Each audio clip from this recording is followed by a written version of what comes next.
उठो जागो और तब तक मत रुको जब तक लक्ष्य की प्राप्ति न हो जाए। खुद को कमज़ोर समझना सबसे बड़ा पाप है। तुम्हें कोई पढ़ा नहीं सकता, कोई आध्यात्मिक बना नहीं सकता। तुमको सब कुछ खुद अंदर से सीखना है। आत्मा से अच्छा कोई शिक्षक नहीं है। सत्य को 1000 तरीकों से बताया जा सकता है, फिर भी हर एक सत्य ही होगा। बाहरी स्वभाव केवल अंदरूनी स्वभाव का बड़ा रूप है। दिल और दिमाग के टकराव में दिल की सुनो। शक्ति जीवन है, निर्बलता मृत्यु है। विस्तार जीवन है, संकुचन मृत्यु है। प्रेम जीवन है, द्वेष मृत्यु है। किसी दिन जब आपके सामने कोई समस्या न आए, आप सुनिश्चित हो सकते हैं कि आप गलत मार्ग पर चल रहे हैं। एक समय में एक काम करो और ऐसा करते समय अपनी पूरी आत्मा उसमें डाल दो और बाकी सब कुछ भूल जाओ। जब तक जीना तब तक सीखना। अनुभव ही जगत में सर्वश्रेष्ठ शिक्षक है। जब तक आप खुद पर विश्वास नहीं करते तब तक आप भगवान पर विश्वास नहीं कर सकते। चिंतन करो, चिंता नहीं, नए विचारों को जन्म दो। हम वो हैं जो हमें हमारे विचार ने बनाया है, इसलिए इस बात का ध्यान रखिए कि आप क्या सोचते हैं। शब्द गौण हैं, विचार रहते हैं, वे दूर तक यात्रा करते हैं। जैसा तुम सोचते हो वैसे ही बन जाओगे। खुद को निर्बल मानोगे तो निर्बल, और सबल मानोगे तो सबल ही बन जाओगे। कुछ मत पूछो, बदले में कुछ मत मांगो। जो देना है वो दो, वो तुम तक वापस आएगा, पर उसके बारे में अभी मत सोचो। जो कुछ भी तुमको कमज़ोर बनाता है, शारीरिक, बौद्धिक या मानसिक, उसे जहर की तरह त्याग दो। किसी की निंदा न करें। अगर आप मदद के लिए हाथ बढ़ा सकते हैं तो ज़रूर बढ़ाएं। अगर नहीं बढ़ा सकते तो अपने हाथ जोड़िए, अपने भाइयों या बहनों को आशीर्वाद दीजिए और उन्हें उनके मार्ग पर जाने दीजिए। यही दुनिया है। यदि तुम किसी का उपकार करो तो लोग उसे महत्व नहीं देंगे, किंतु ज्यों ही तुम उस कार्य को बंद कर दो, वो तुरंत तुम्हें बदमाश प्रमाणित करने में नहीं हिचकिचाएंगे। मेरे जैसे भावुक व्यक्ति अपने सगे स्नेहियों द्वारा ठगे जाते हैं। सच्ची सफलता और आनंद का सबसे बड़ा रहस्य यह है, वह पुरुष या स्त्री जो बदले में कुछ नहीं मांगता, पूर्ण रूप से निस्वार्थ व्यक्ति सबसे सफल है। एक विचार लो, उस विचार को अपना जीवन बना लो। उसके बारे में सोचो, उसके सपने देखो, उस विचार को जियो। यही सफल होने का तरीका है। क्या तुम अनुभव नहीं करते कि दूसरों के ऊपर निर्भर रहना बुद्धिमानी नहीं है? बुद्धिमान व्यक्ति को अपने ही पैरों पर दृढ़तापूर्वक खड़े होकर कार्य करना चाहिए। धीरे धीरे सब कुछ ठीक हो जाएगा। हम जो बोते हैं वो काटते हैं। हम स्वयं अपने भाग्य के निर्माता हैं। उठो मेरे शेरों, इस भ्रम को मिटा दो कि तुम निर्बल हो। तुम एक आत्मा हो, स्वच्छंद जीव हो, धन्य हो, सनातन हो। तुम तत्व नहीं हो, तत्व तुम्हारा सेवक है। तुम तत्व के सेवक नहीं हो।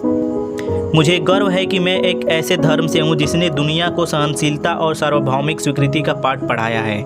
हम सिर्फ सार्वभौमिक सहनशीलता में ही विश्वास नहीं रखते, बल्कि हम विश्व के सभी धर्मों को सत्य के रूप में स्वीकार करते हैं। यदि परिस्थितियों पर आपकी मजबूत पकड़ है तो जहर उगलने वाला भी आपका कुछ नहीं बिगाड़ सकता। हर काम को 3 अवस्थाओं से गुजरना होता है, उपहास, विरोध और स्वीकृति। पवित्रता, धैर्य और दृढ़ता, ये तीनों सफलता के लिए आवश्यक हैं, लेकिन इन सबसे ऊपर प्यार है। अनेक देशों में भ्रमण करने के पश्चात मैं इस निष्कर्ष पर पहुंचा हूं कि संगठन के बिना संसार में कोई भी महान एवं अस्थायी कार्य नहीं किया जा सकता। यह मत भूलो कि बुरे विचार और बुरे कार्य तुम्हें पतन की ओर ले जाते हैं। इसी तरह अच्छे कर्म व अच्छे विचार लाखों देवदूतों की तरह तुम्हारी रक्षा के लिए तत्पर हैं। संभव की सीमा जानने का एक ही तरीका है, असंभव से भी आगे निकल जाना। शिक्षा क्या है? क्या वह पुस्तकी विद्या है? नहीं। क्या वह नाना प्रकार का ज्ञान है? नहीं, यह भी नहीं। जिस संयम के द्वारा इच्छा शक्ति का प्रवाह और विकास वश में लाया जाता है और वह फलदायक होता है, वही शिक्षा है। किसी चीज़ से डरो मत, तुम अद्भुत काम करोगे। यह निर्भयता ही है जो क्षण भर में परम आनंद लाती है। वह नास्तिक है जो अपने में विश्वास नहीं रखता। हमें ऐसी शिक्षा चाहिए जिससे चरित्र का निर्माण हो, मन की शक्ति बढ़े, बुद्धि का विकास हो और मनुष्य अपने पैर पर खड़ा हो सके। प्रेम विस्तार है, स्वार्थ संकुचन है। इसलिए प्रेम का सिद्धांत है, वह जो प्रेम करता है जीता है, वह जो स्वार्थी है मर रहा है।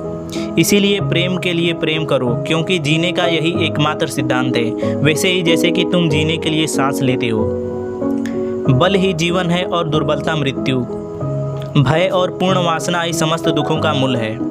मस्तिष्क की शक्तियाँ सूर्य की किरणों के समान हैं, जब वो केंद्रित होती हैं चमक उठती हैं। इच्छा का समुद्र हमेशा अतृप्त रहता है, उसकी मांगें ज्यों-ज्यों पूरी की जाती हैं त्यों-त्यों और गर्जन करता है। जितना हम दूसरों के साथ अच्छा करते हैं उतना ही हमारा हृदय पवित्र हो जाता है और भगवान उसमें बसता है। मनुष्य जितना अपने अंदर से करुणा, दयालुता और प्रेम से भरा होगा, वह संसार को भी उसी तरह पाएगा। अगर धन दूसरों की भलाई करने में मदद करे तो इसका कुछ मूल्य है, अन्यथा ये सिर्फ बुराई का एक ढेर है और इससे जितना जल्दी छुटकारा मिल जाए उतना बेहतर है। दिन रात अपने मस्तिष्क को उच्च कोटि के विचारों से भरो, जो फल प्राप्त होगा वह निश्चित ही अनोखा होगा। केवल उन्हीं का जीवन है जो दूसरों के लिए जीते हैं, अन्य सब तो जीवित होने से अधिक मृत हैं। जब तक करोड़ों लोग भूखे और अज्ञानी रहेंगे, मैं उस प्रत्येक व्यक्ति को विश्वासघाती मानूंगा जो उनकी कीमत पर शिक्षित हुआ है और उनकी ओर बिल्कुल भी ध्यान नहीं देता है। आप अपने को जैसा सोचेंगे आप वैसे ही बन जाएंगे। यदि आप स्वयं को कमज़ोर मानते हैं तो आप कमज़ोर ही होंगे, और यदि आप स्वयं को मजबूत सोचते हैं तो आप मजबूत हो जाएंगे। पढ़ने के लिए ज़रूरी है एकाग्रता, एकाग्रता के लिए ज़रूरी है ध्यान, ध्यान से ही हम इंद्रियों पर संयम रखकर एकाग्रता प्राप्त कर सकते हैं। जिस समय जिस काम के लिए प्रतिज्ञा करो, ठीक उसी समय पर उसे करना ही चाहिए, नहीं तो लोगों का विश्वास उठ जाता है। मौन क्रोध की सर्वोत्तम चिकित्सा है। वो आदमी मजबूत है जो कहता है कि मैं अपनी किस्मत स्वयं बनाऊंगा। तो स्वामी विवेकानंद के ये कुछ कोट्स कैसे लगे आपको कमेंट के माध्यम से हमें अवश्य बताएं। तो मिलते हैं अगली वीडियो में, तब तक लिए जय हिंद, जय भारत।